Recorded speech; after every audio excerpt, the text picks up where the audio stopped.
Welcome to the latest episode of Neelu Gurung Podcast. In this edition, we dive into the profound way schizophrenia affect daily life and quality of life.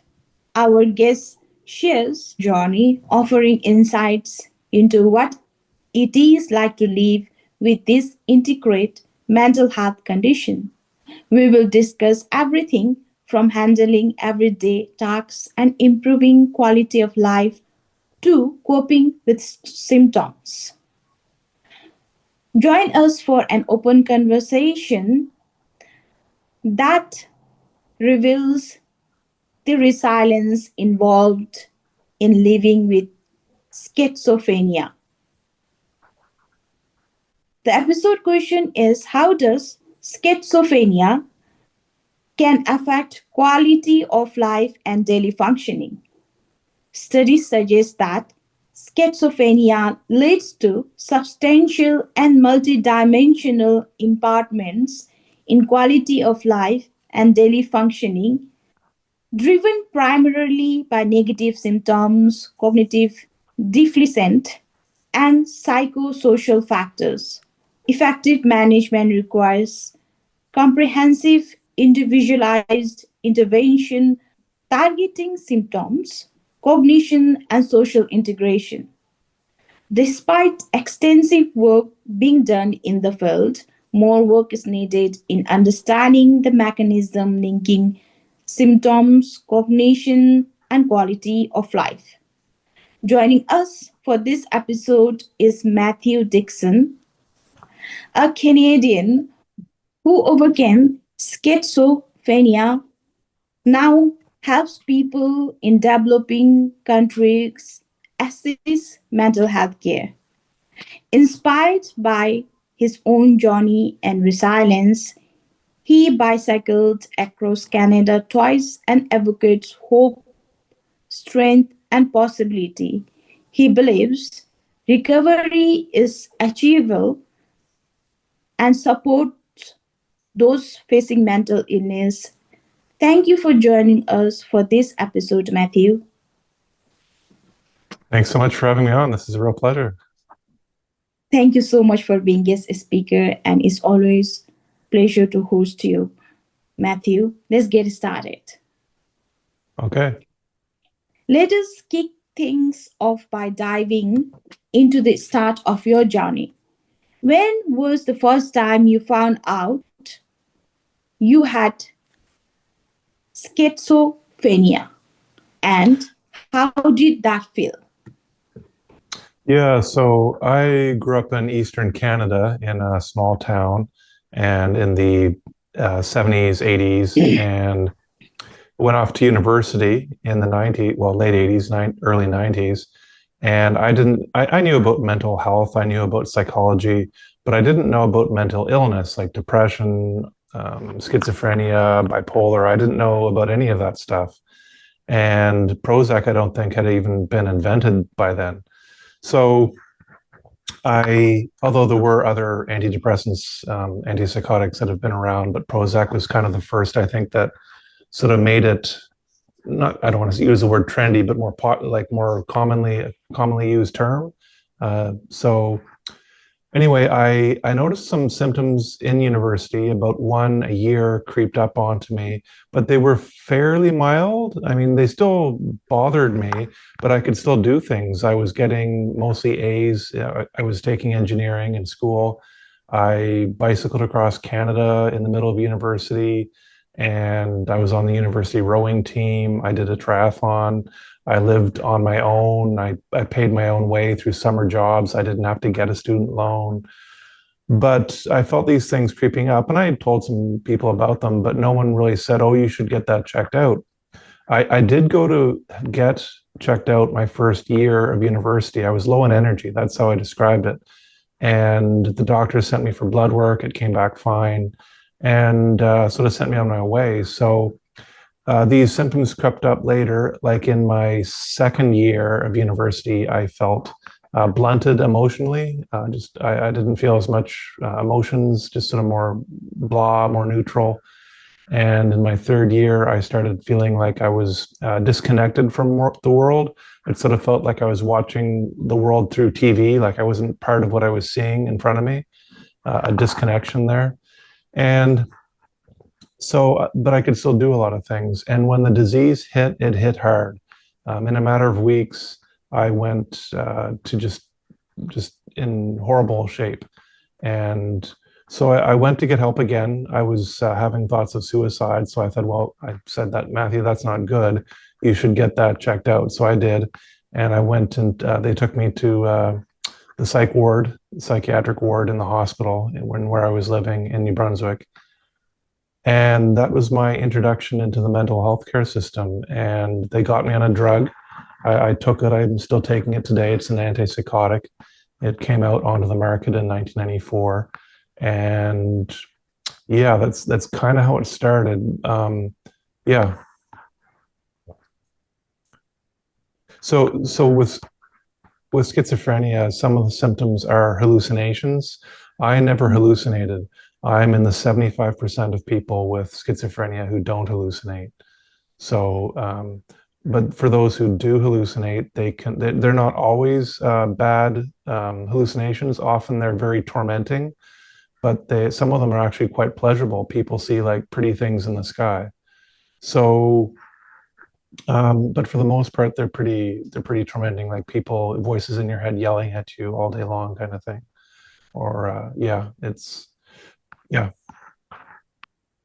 I would like to congratulate to you on overcoming and maintaining your life after after the diagnosis of schizophrenia. Thank you for sharing your story with us, Matthew. Oh, thank you. It's I mean, in the 90s and 2000s, it was hard to talk about mental health. I mean, for decades, it's been hard. So Mhm.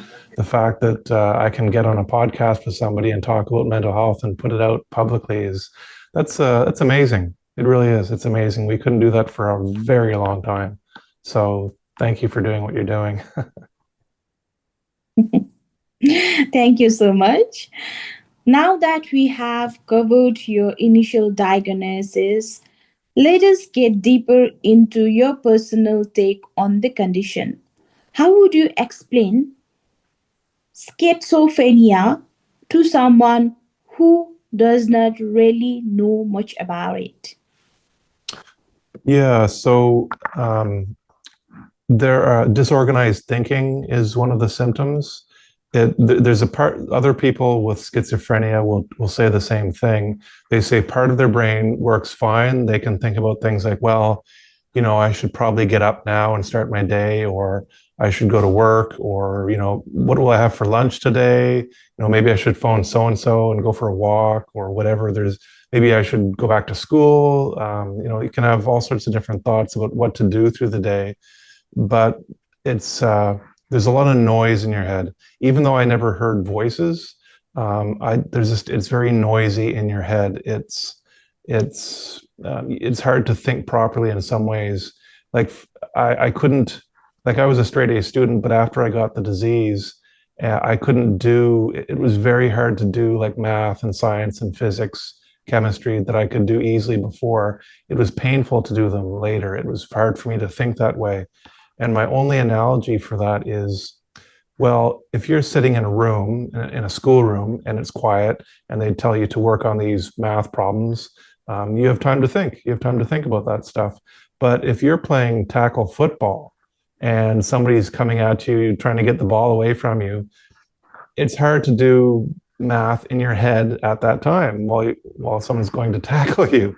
Your brain is just busy doing things, trying to. I can't do algebra when I'm playing football, but I can when I'm sitting in a quiet room. So that's my only analogy for it. It's like trying to go to a job, do all these things with all this noise in your head. It's just very there's a sense of, I was never classified as paranoid schizophrenia, as having paranoid schizophrenia, but I never thought that the CIA was spying on me through my phone. That is, other people with schizophrenia can have those thoughts. I didn't have those. Motivation was very difficult, trying to motivate myself to keep going through the day. I had to take a lot of breaks. I had to keep my life very simple, doing simple things. And it was hard to move my body. I just wanted to lay in bed for a long, long time. But I had to somehow get my body up out of bed and do all these things through the day. It's kind of like if you're in war, I guess you could say. I've never been in war. I'm not a soldier. But if you're in war and there's all these people around you, or if you're being chased by a grizzly bear, or if you're in the water and you're circled by sharks, it's that kind of fear in you that's there all day long.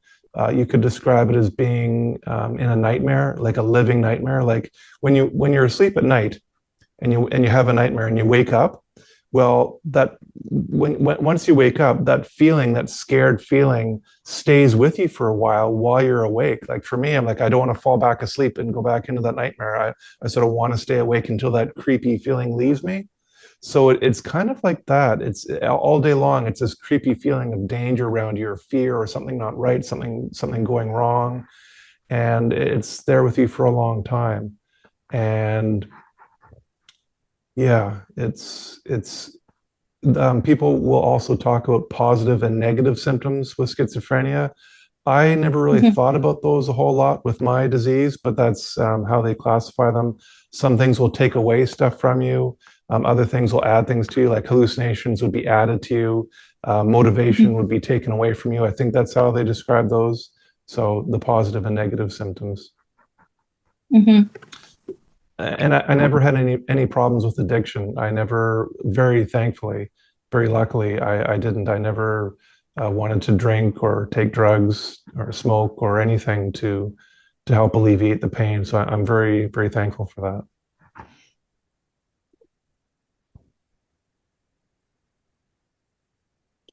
Thank you once again, Matthew, for sharing how schizophrenia really looks like from your experience. That gave us a powerful glimpse into your experience. Let us chat about how this condition shows in your day to day life. Can you walk me through what a typical day looks like for you when your symptoms are more active versus when they are pretty stable? Yeah, so I had ups and downs in my life like anybody would. I got the Mhm. disease at 22, the diagnosis, and I'm 53 now.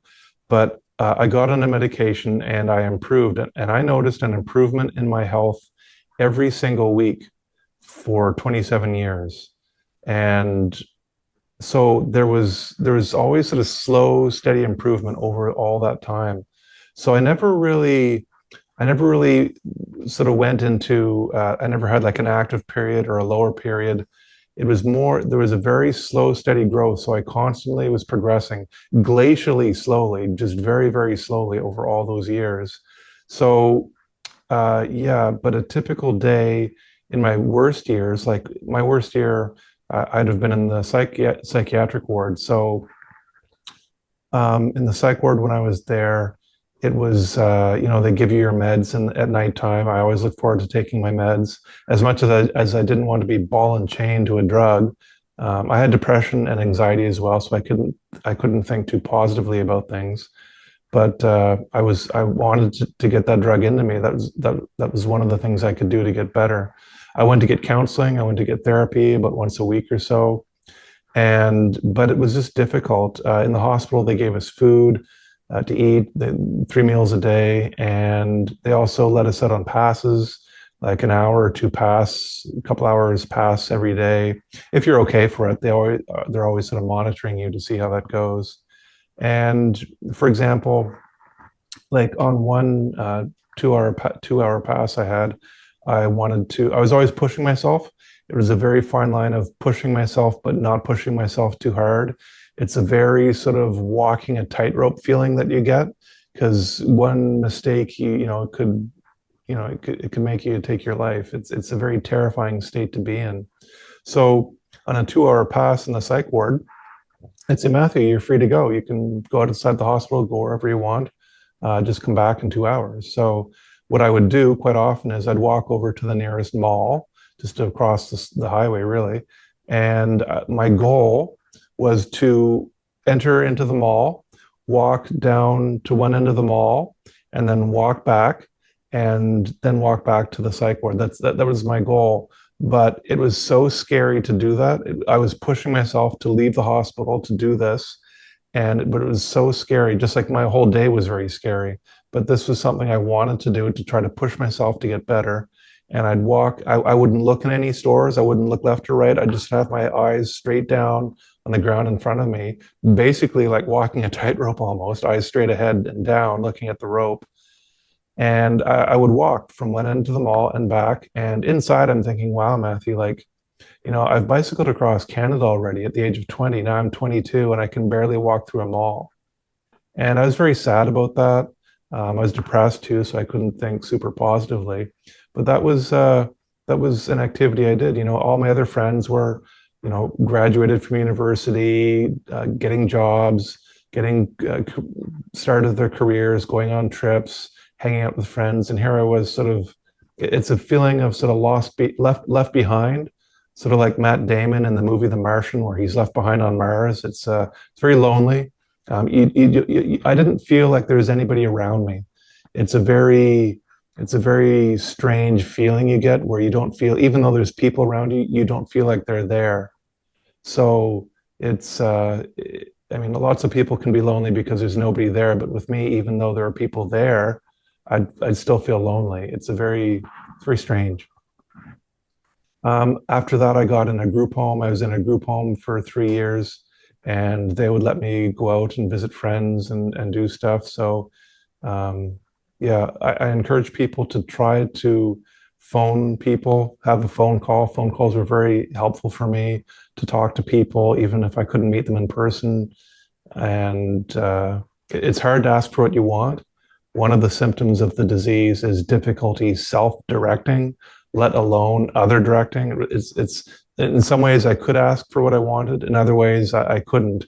You just sort of are sitting there, sort of helpless, and you're just praying that something will help you. Even though sometimes you can ask for help, yeah. I tried to do some volunteer work when I was in the group home. I did some volunteer work. I wasn't ready to have a job, but I did do some volunteer work, like a few hours a week sort of thing. And yeah, it all helps. I encourage people to do stuff, try to push yourself a little bit, because all these things can help you just build your self-esteem, build your confidence, even though you may not feel it at the time. You may not feel it. You're thinking, oh, I'm sick. I'm doing this job or this volunteer work. Or I'm just going for a walk. Your mind will put it down and say, oh, it's not that big a deal. What I'm doing isn't that important. But years later, you'll thank yourself for doing those things. You'll say, good for you, Matthew. Good for you for going out and doing those things, even though you didn't want to because they were painful to do and you felt bad about them. They didn't make you happy, but you did them anyway. It's all these things can help you.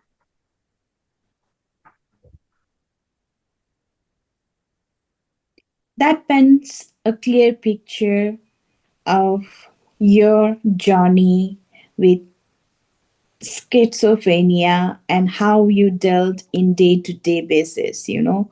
Thank you for sharing that with us once again. Now let us talk about how schizophrenia impacts your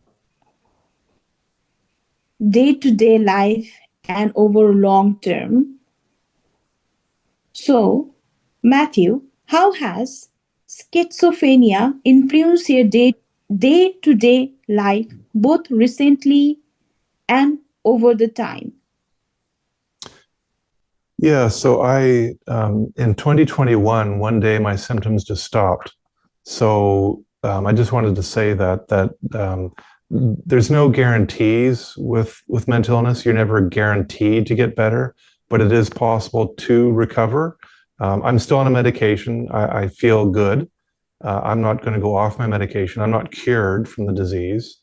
There might be some people out there who can go off their medications, I don't know, and still feel good after they've recovered. But for me, I want to stay on my medication. And so I try to live a healthy lifestyle now. One of the things that really influenced me was just more understanding for people going through a hard time, whether it's mental illness or other troubles in life. I'm just more understanding. I didn't want to be sick with schizophrenia. I didn't want that. I didn't sign up for it. I didn't ask for it. I just got it. Like a lot of people in life just have bad things happen to them. And it's sad, but it's just the world we live in. Some of us have to go through this stuff. And so when I look at people, when I meet people, see people on the street, I may not know exactly what they're going through, but I have more of an idea of just the intensity of what they may be going through, or the depth. I just try to be more respectful of other people and understanding. And that's one of the things long term and I got that fairly soon in from the disease. After I got this disease, I'm like, wow, beforehand, like in my youth, I always knew life could be bad, but I had no idea how bad life could actually be with this disease. But at the same time, I want to tell people, like, look, it's with mental illness, the disease can come down to more manageable levels with treatment. So yes, you may not be feeling 100% right away. It may take a long time, but that pain, that severe pain you feel in the very beginning, with treatment, it can come down to levels that you're more able to deal with, even though it's not perfect, but you're able to live with those and carry on for much longer than you thought. And that's the way it was with me. I had no idea I could last this long with this pain, but yeah, that's probably one of the biggest things. That's how I've changed my life.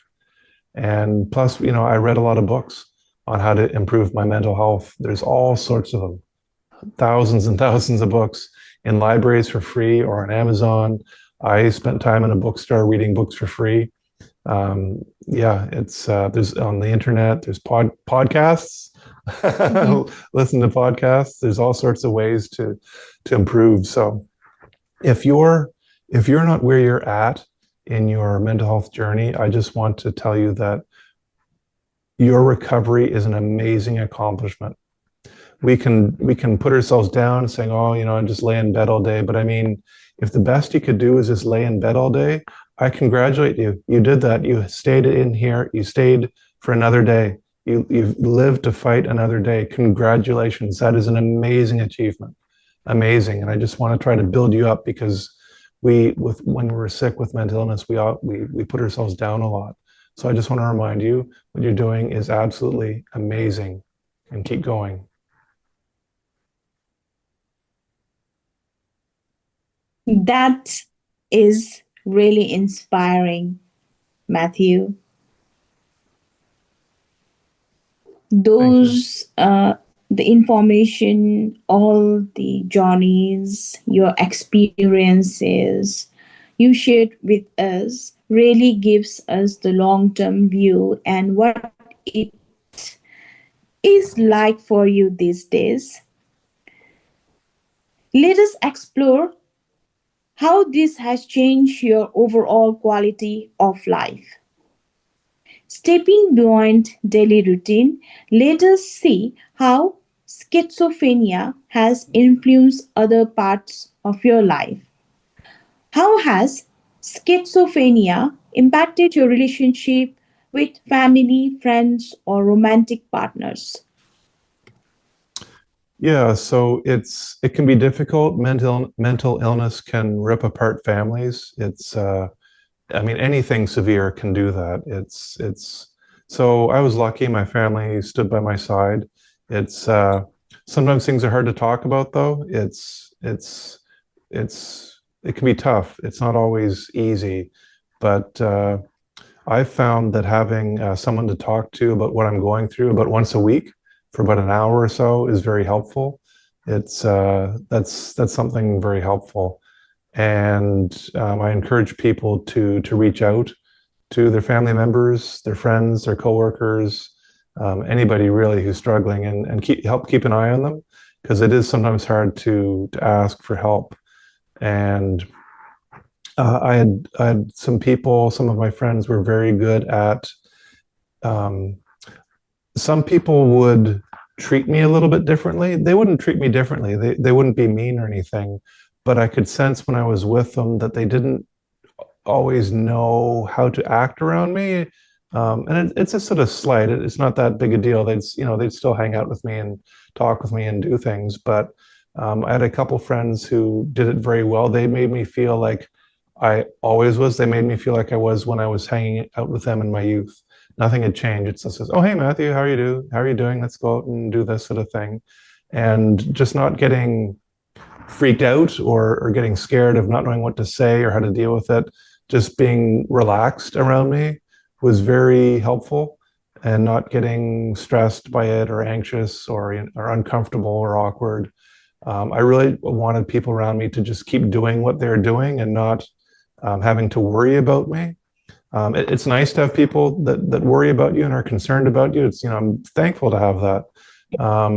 Sometimes, though, especially as the years go on, it can be a little frustrating just to have people always being concerned about you. There's a movie about two kids with cystic fibrosis, two young adults, and they talked about that in the movie, saying, we just want to live our lives. We're tired of always being sick and not being able to do things, and everybody worrying about us. How are they doing? How are they doing? It's sort of a balance you have to walk, I guess, with on both sides. It's the person who's sick and the person and the caregivers or the family members or friends. You're always sort of having to walk a balance, I guess, of there's times, when I was sick, I didn't want to talk about my disease. I just wanted to laugh. Like, tell me a joke, make me laugh. It's not, I sort of got sick of everything being serious, even though it was always serious. Part of me just wanted to, make me laugh. Let's watch a funny movie or something, have some fun. Because I could do that, it registered with me. I was still in a lot of pain doing that, but yeah. I mean, that's absolutely necessary, Self care is absolutely necessary when anyone is going through any hurdles, or without hurdle as well. When we For a normal person, self care is really essential. And when you have a mental illness, I believe self care is more important than to a normal person, because a person is already going through such a change in their life, right? And Yeah. being kind to yourself, watching funny movies is a kind of a self-care ritual that can, make you happy. We can do You can always do that. That leads us to another important area, Matthew, that is education and work. How has it influenced your ability to work and attend school or college? Yeah, so I heard a lady on the radio here on the news in Canada, and she said she works with mentally ill people. And she said, you have to take them and say, okay, now we're going to do this. And you do an activity. And then after a little while, you say, okay, and now we're going to do this. And you do another activity. You sort of have to steer them in directions every so often. And that's exactly the way it was with me. I was like, I can do things. You don't have to micromanage me. You don't have to hover over me and do everything for me.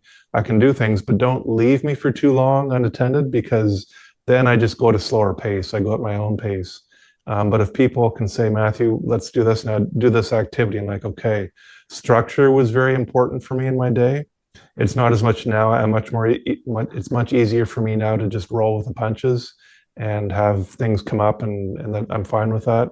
In the older days, I had to have a routine. I had to sort of know what was coming up. I had to brace myself for it, try to get the courage and the energy to go through it. And yeah, I was just very busy in my mind. and I didn't want to do anything. I just wanted to really sit there. For the first 15 years or so of my recovery, I wanted to be in a coma. I didn't even want to be awake, but I had to be with this disease. So it's just directing people every few hours, every few days, whatever the activity requires. Yeah, finding work is a big thing. Just to have some structure in your day. That was very key to find, and trying to find a job that you're interested in at least a little bit.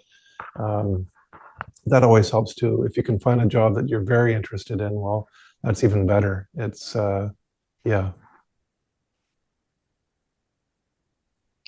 It is uplifting to hear that even with those challenges, you found hope and resilience to overcome those hurdles. Matthew, do you feel like your condition has changed how you see yourself or your identity? So I guess like growing up, I was an average person. Yeah, pretty average. And then when I bicycled across Canada, that sort of gave me a little bit of that gave me confidence. And I also had to watch my ego. I didn't want to tell people like, oh, I bicycled across Canada and you didn't. I didn't want to do that. The thoughts did go through my head now and then, and I'm like, Matthew, don't say that. That's just mean.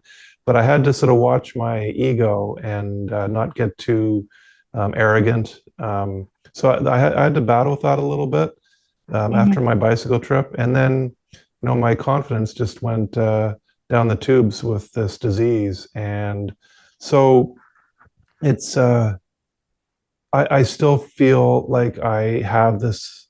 I guess you could say somewhat of an identity as someone with schizophrenia. I'm always conscious of that even 31 years after getting the diagnosis. I'm just conscious of that. And because it took a lot of my self esteem through those 30 years, I still think a little bit of myself as being not super confident. I still struggle with some things, but I'm in the normal range of people, I guess you could say. That I can go to a job, I can live on my own, I can feed myself, I can do things like anybody else. I have things I can't do and things I can do. But I go through my day and I don't have to struggle so much. I don't really struggle much. I have, I've got my little psychological Mhm. things that go on, but everybody does for the most part who are healthy and normal. So it's yeah. I for my identity, I'm always sort of thinking, yeah, I'm someone who has schizophrenia. I'm taking a medication. I have this disease, but what I've learned from all these books and ways to think better thought patterns, I've learned that confidence is something that you can improve. And I mean, I don't know how many people really think about how to improve their confidence, but there's a great book on this called The Motivation Myth by Jeff Hayden. And he says people think we need to have a huge amount of confidence before we go after our big goals, our big dreams. So we don't. We say, oh, that happens to other people. Like I couldn't do that. I'd love to do that, but I'm too scared to. Love to do it, but I'm just too scared. I'm not that kind of person. I don't have that identity. And what he says in the book is you can grow your confidence, you can grow your courage by taking action. Don't wait for the confidence to take action. By taking action, you will get the confidence slowly over time. And just simply start. If you've got something you want to do, mention it to somebody. Say, this is something I'd like to do. And you may be thinking, look at me, putting my dream out into the world. Look at me. But it's what I say to people is just push yourself. Maybe people think, well, if I'm going to do something that scares me, it's like I have to skydive or bungee jump kind of fear to get over that. But I say just go like 1%, 2%, 3%, 5% at the most into your uncomfort, your discomfort zone. And it's amazing what you can accomplish by going just a tiny little bit out of your comfort zone. I I made a website, mindaid.ca, in 2018 for mental health in developing countries. And I was scared. I had this idea for it and I phoned a web designer. I'm like, oh my gosh, look at me. I'm phoning a web designer. Ah, but I wasn't that scared. I was just sort of 1% to 5% into my, outside my comfort zone. But I made the call. He talked to me. He said, well, yeah, sure, I can help you make a website. So I did. And then slowly over time, over years, I got on Facebook, I got on YouTube, I got on LinkedIn. I wasn't on any social media before then. I started doing interviews. I started getting some media training. And since 2018, when I made the website, you can see my confidence improve. Like I'm doing things now that I couldn't have done like years ago, having the website. I keep pushing myself, and you can watch your confidence increase. And also just reading books or learning ways to increase your confidence. I've got a list of my best mental health tips on my website. It's mostly books, but some other resources, articles. And there's books like Unbeatable Mind by Mark Divine. He teaches people how to, he teaches Navy SEALs. He trains Navy SEALs. And you can read how they get a strong mindset, how they improve their confidence in his books, like for $20 on Amazon or free in your library. Like it's amazing, all the resources out there to improve your confidence or any part of your life, really. So yeah, that's something that's helped me. So for my identity, part of me is thinking, yes, I'm someone with schizophrenia.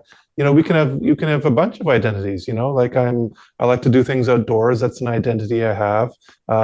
Physical fitness. I try to do some fitness and biking and stuff. And, confidence. I try to think of myself as more of a confident person, but these things can grow over time. You don't have to have them all at once. It's you can do this by taking actions. It's always taking actions. Keep taking these small actions. Go 1 to 5% outside your comfort zone. Those are some wonderful thoughts and insights from you, Matthew. Let us explore what helped you. What coping strategies or tools have helped you handle your symptoms and keep your quality of life intact? Yeah, so getting educated was a huge one. The old saying, knowing is half the battle, reading books and all this stuff. I found even if I couldn't use the information because I was too sick to use it, at least I had the information. And even just knowing what's going on, knowing what to do, even though you couldn't do it, really helps. So I highly recommend people to educate themselves. And there's just so much information out there, and a lot of it for free. So another thing is that I did was, it's called reflective rumination. And I found it in a book on post-traumatic growth. He says in the book's called What Doesn't Kill Us by Stephen Joseph. And he says people can get post-traumatic growth. They can learn, they can get stronger from what they've been through by this reflective rumination. There's a downward spiral, negative kind of rumination where you don't get anywhere with it. But there's another kind of rumination, a reflective one. Let's try to figure this out. Let's put the pieces of the puzzle together. Let's process this. What did we learn? What can we do better? And that kind of rumination is something I did for many years, even before I discovered this book and reflective rumination in it. And so I'd sit there and think, and I'd sit or lie down, and I just sort of think in my head, okay, try to, with all this disorganization in my head, I would feel every so often, I'd have a little brainwave in my head, a little aha moment. And as I had that, I could feel my thoughts get a little bit clearer and my emotions calm down just a little bit. So I did that for many, many years. And no doctor told me to do that. This book talked about it with post-traumatic growth, but he doesn't mention schizophrenia in the book at all. So I just found that I had this real need to just sit there and think about stuff. So I don't know, I did it, whether it was just the medication doing it anyway, or whether it was me pushing it onto myself. I don't know. It's a chicken and egg kind of story. I just found that I really had to do it. So I did it. And yeah, that's something that I want more people to know. I don't know if it would help anybody else. Another thing, and I never had to use this, but I want to mention it anyway, is avatar therapy. That's it can get rid of hallucinations in people in a matter of weeks. It doesn't work for everybody. It works partially for some people and fully for others. But what they do is they get people into someone with hallucinations. They put them in a room with a computer. On the computer is an avatar, and you can doctor the avatar up so that it represents your hallucinations. In another room is a therapist, and they talk to you through the computer, through the avatar on your screen. And the whole idea of this is to stand up to your hallucinations. So you're not going to run me anymore. I'm the one in charge. And like in 8 or 10 weeks of this therapy, the hallucinations can disappear, which is phenomenal. And one person I mentioned this to with schizophrenia said, Matthew, I had already done that just at home by myself. He said, I just stood up to my hallucinations. I'd like, you're not going to run me. He said it was an intense moment. And he said it worked partially. He said some of his symptoms, they diminished somewhat, his hallucinations. So I really want people to know that, because the hallucinations can be tormenting for decades of your life. That's an amazing therapy. Thanks for sharing those coping strategy with us. Coming towards the end of our conversation, before we wrap up, where can our listeners find what you do and how to connect with you? Yeah, so everything's at my website, mindaid.ca, mindaid.ca. It's the world's first website with all the groups helping people with mental illness in developing countries on one site. And you can donate there to the charities that use models of basic mental health care. They're listed on my site there. You can go through and find out more about them, see which ones you want to donate to. And yeah, some celebrities and world-class people promote these sites. They endorse them. And yeah, I just want more people to know about them. We can talk about mental health in public now, which is huge. 20 years ago, if you wanted to help someone with depression in Africa, well, you couldn't talk about mental health in public. We've been helping people in developing countries for decades, many years. We get that. We understand that. Well, now you can help them with mental illness. We can talk about that. So if there is ever a time that mental health in developing countries could take off, it's now. So if you can help someone in Africa who's living in poverty and they can't feed their family, if you can help get them out of bed, I really encourage people to poke around my website, learn more about the things going on. And yeah, I'm on social media, many social media, Facebook, LinkedIn, Twitter, Instagram, YouTube, TikTok. And there's also on my website, I mentioned already, a list of my best mental health tips. That's the quickest way into my brain for I've read hundreds of books on how to get myself better. And I've put my favorite ones over like 20 plus years of reading them on that page. So I really encourage people to poke through there. There's a section for schizophrenia, and there's also lots of other general kinds of things. People skills, verbal judo by George Thompson. He teaches people how to deal with people with words, not weapons. It's what police officers use. And another book is The Survivor Personality by Al Siebert. That's one of my all-time favorites.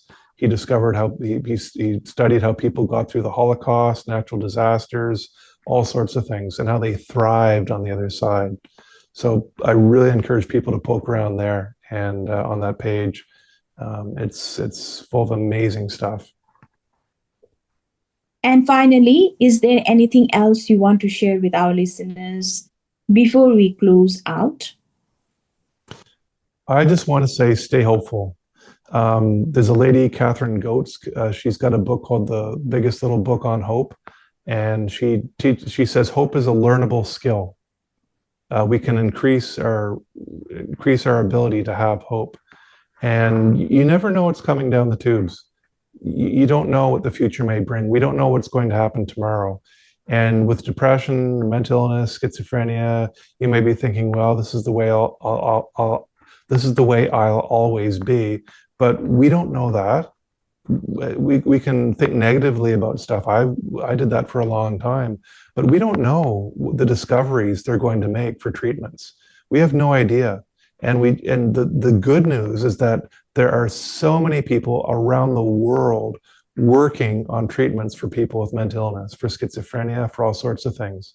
And they just keep working on it. They keep discovering it. Every morning they get up, they go to work, into the lab or whatever they're doing. And yeah, so you never know. I mean, look at all the advancements we've had in the last 20 years. It's with the brain. They're just going to keep coming. They're not going to stop. We're not saying, okay, we're going to stop work on the brain now. They're going to keep coming. So just keep hanging in there. It's you just never know what's going to happen, and you're capable of so much more than you think. So much more. Navy SEALs are taught that in their training. They're taught they're capable of 20 times more than they think they are. So yeah, just and you're doing an amazing job. Your recovery is an amazing accomplishment. Just you're wonderful. I want to build you up and say you're just a wonderful person, and keep going. You're doing great, even though you may not think it. You're doing great. Thank you for tuning into this heartfelt conversation about how schizophrenia impacts daily life and overall quality of life. Our guest Matthew's bravery in sharing his personal journey serves as a reminder that behind every diagnosis is an individual facing complex challenges with incredible strength and resilience. We hope this episode has enriched your understanding of the realities surrounding schizophrenia and highlighted the importance of compassion, support, and awareness. If you or someone you know is affected, remember that help is available and recovery is indeed possible. We appreciate your company.